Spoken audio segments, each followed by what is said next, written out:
ভারতের মণিপুর রাজ্যে ক্রমবর্ধমান আইনশৃঙ্খলা পরিস্থিতি নিয়ে উদ্বেগের কারণে কারফিউ জারি করেছে সরকার। রাজ্যের ৩ জেলা পূর্ব ইম্ফল, পশ্চিম ইম্ফল ও থাউবাল জেলায় মঙ্গলবার ১০ সেপ্টেম্বর থেকে সর্বাত্মক কারফিউ চলবে।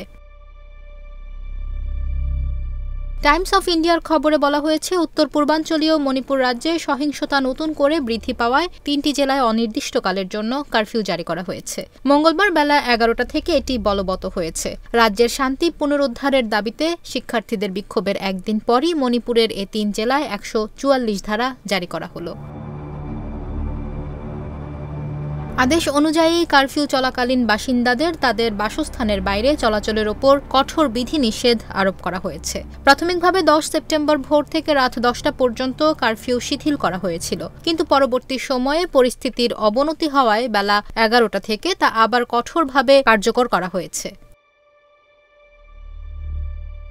নিষেধাজ্ঞার আওতায় থাকা ব্যক্তিদের মধ্যে শুধু জরুরি পরিষেবার সাথে সংশ্লিষ্ট ব্যক্তিদের চলাচলের অনুমতি দেওয়া হয়েছে, যার মধ্যে স্বাস্থ্যকর্মী, বিদ্যুৎ ও পানীয় জল পরিষেবার কর্মী, প্রেস ও ইলেকট্রনিক মিডিয়া এবং আদালতের কর্মচারীরা অন্তর্ভুক্ত। কোনো ব্যক্তি কোনো ধরনের আগ্নেয়াস্ত্র বা অস্ত্র বহন করতে পারবে না। এছাড়া যে কোনো ধরনের সভা সমাবেশে জমায়েত নিষিদ্ধ করা হয়েছে। আদেশ লঙ্ঘনকারীদের জরিমানা প্রয়োগের বিধান আছে এ আইনে।